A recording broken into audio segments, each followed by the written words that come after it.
See, you know you're in New Zealand when you're on a gravel road and you're competing with livestock to get to a photo shoot. Go on, get off the road.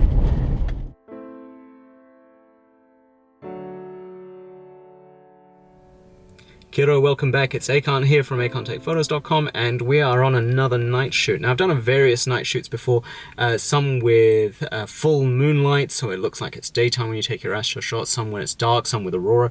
We've got that cool little interface between light and dark tonight. We've got a waxing crescent at the moment. It's a really nice thin crescent moon that's out in the sky, but it's starting to set, so it'll give us that combination of light from the crescent moon to illuminate the foreground, but also it's dark enough that the Milky Way is going to pop.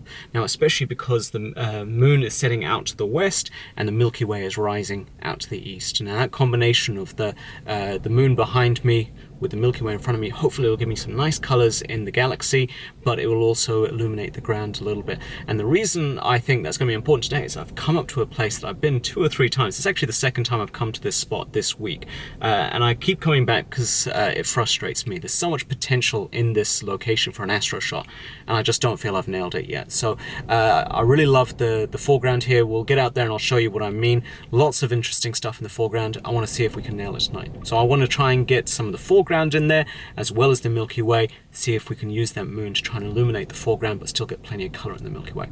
As you might hear, it's quite windy outside. We're quite high up in Banks Peninsula at the moment, and so I'll see how cold it is. It shouldn't be too cold because it was quite warm today, even for a winter's day, but I've got my thermals and everything else on.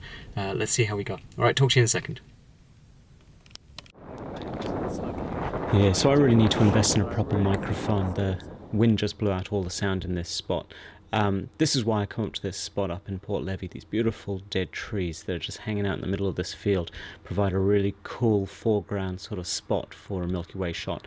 As I said, we've got the crescent moon behind me, and that's still a little high in the sky, which will help illuminate the foreground, but it's not bright enough. That's going to blow out the colors in the Milky Way, which is going to be right behind this tree. So what I plan to do is position myself so the Milky Way is right behind the tree, have the crescent moon behind me, and then put it on for a really long exposure, looking at about 8-minute exposure to try and get some good fine detail in the foreground, make sure there's plenty of color, make sure there's plenty of light capturing it, but reducing the noise by shooting at only about ISO 400, maybe ISO 800. That gives a really smooth foreground, but it does mean that I'm going to get lots of star streaks from the Milky Way, so I'll need to take a second shot of the Milky Way, just a static shot, and then layer those together in Photoshop afterwards, see how the effect turns out. Maybe I'll keep the star streak shot as well. We'll have to see how we go. Okay, so I've set up my camera here nice and low to try and avoid some of that wind buffeting. Now I've also set up my tripod to try and avoid as much movement as possible. Usually I set up my tripod to get a maximum sort of maneuverability when I'm taking shots. Now in this sort of case I want to try and get maximum stability. So you can see the wind is right behind me at the moment, blowing towards the camera, so I've got a single leg there and then a double leg on the other side, and hopefully that is going to balance the camera as best as possible. So I've got it pointing towards the tree at the moment, and I've got the camera set to bulb, and I will take a nice long exposure. Now to actually determine what that exposure length is, I've got a little app on my camera, on my phone, called Available Light, and that'll tell me that under a crescent moon, under ISO 400, this is what the approximate exposure time should be. Now it's not perfect, it's not great, you might have to play with it a bit, but it's a good start.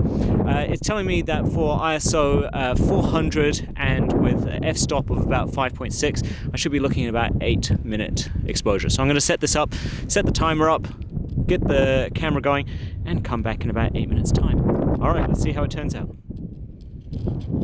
So we've done the 8-minute exposure, nice and bright, even though it's pretty much pitch black out here, and nice cool little effect with those stars in the background as well. Even just a shot like that is pretty cool with the star streaks, but that foreground is nice and smooth. There's quite a few hot pixels, as you're probably going to expect when you're leaving your shutter open for that long.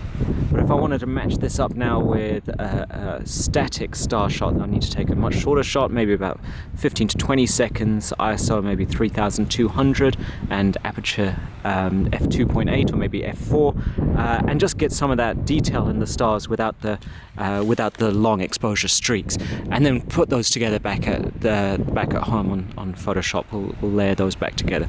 So that's the plan. But I'm very happy with that result. I think that's exactly what I was after. Watching the clouds starting to roll in now, so I don't think I'm going to have a chance to do anything else. So this might be the shot that I get. I might set up a time lapse just to see what happens, but otherwise I will catch you next time.